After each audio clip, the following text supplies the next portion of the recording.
All systems check. We are Roger to go.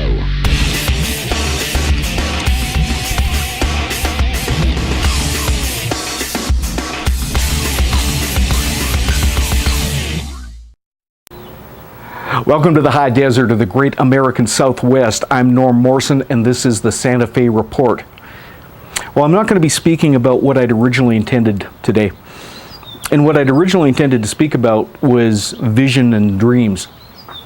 But in thinking about that, it brought to my attention another subject. So the vision and dreams thing, maybe I'll talk about that tomorrow or another day soon. And in thinking about the subject of visioning and where we focus our attention in life, it brought up the subject of cancer for me. And that came to mind because a person I know talks about cancer on a pretty regular basis and has done so for a long time. And anytime he has even the smallest malady, the smallest ache or pain, he'll say it's probably cancer or something to that effect. And he focuses on it to such an extent and has done so for such a long time, he may well get cancer. And in having the subject of cancer come up, it made me remember that 5 years ago, at this very day, I had a malignant tumor inside me about yay big. And eventually it was surgically excised, and I had chemotherapy and all that sort of stuff. And generally speaking, chemotherapy isn't something I'd recommend. I did a lot of research subsequent to having cancer, a lot of research on cancer, the causes and the treatments and whatnot. And there's just over 150 types of cancer, and there's only 4 types of cancer that respond to chemotherapy. But doctors keep prescribing it, I think largely to be seen to be doing something, to trying to help. But chemotherapy, more people die from chemotherapy than they do from cancer. And cancer's not that hard to treat. But it's hard to treat if you do it Western medical style.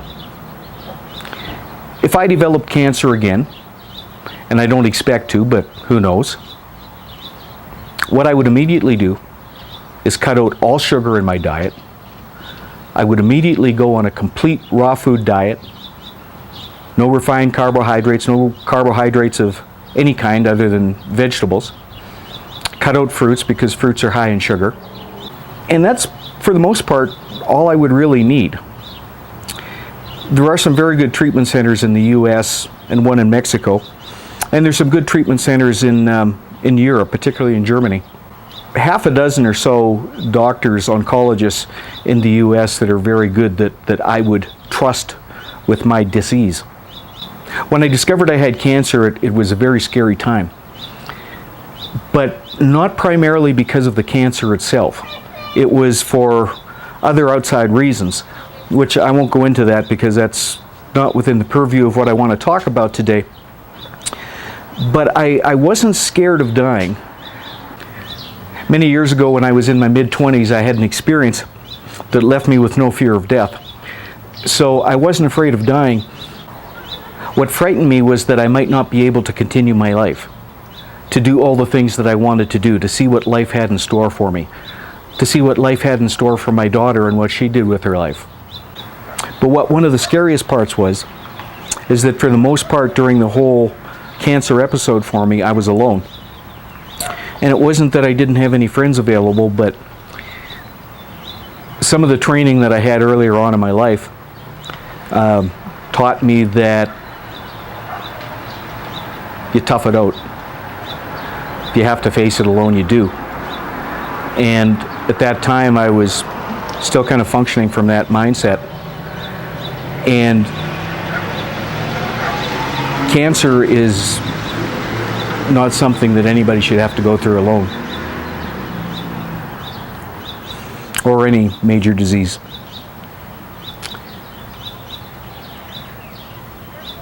But it turned out all right. I'm perfectly healthy today. The one big thing that everyone should know is that cancer should not be feared. Cancer is not a death sentence if it's treated properly. It can be eradicated. It doesn't have to ever come back. And if you or a loved one ever develops cancer of any type, research it. Find out all about it. Because there's a lot of peace that comes with understanding. Now, this is going to be a hard one for a lot of people to grab onto. But cancer is your friend. Cancer is a wake-up call that you're not doing something right. That something in your life, or numerous things, need to change. It's a warning sign. It's telling you something isn't copacetic.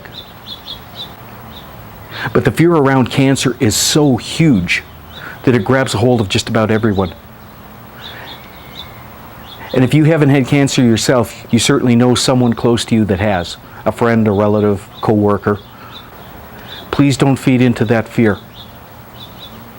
And we just keep perpetuating it. On Facebook, all the time we see these little posts about, like if you hate cancer. Don't hate it. It's a warning sign. It's a friend to tell you that something is wrong, that you need to change something in your life. And what you hate, what you resist, persists. So please, for freaking...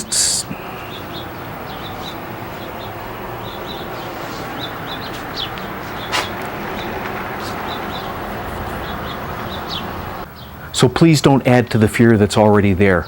Don't post like if you hit cancer on Facebook or any place else.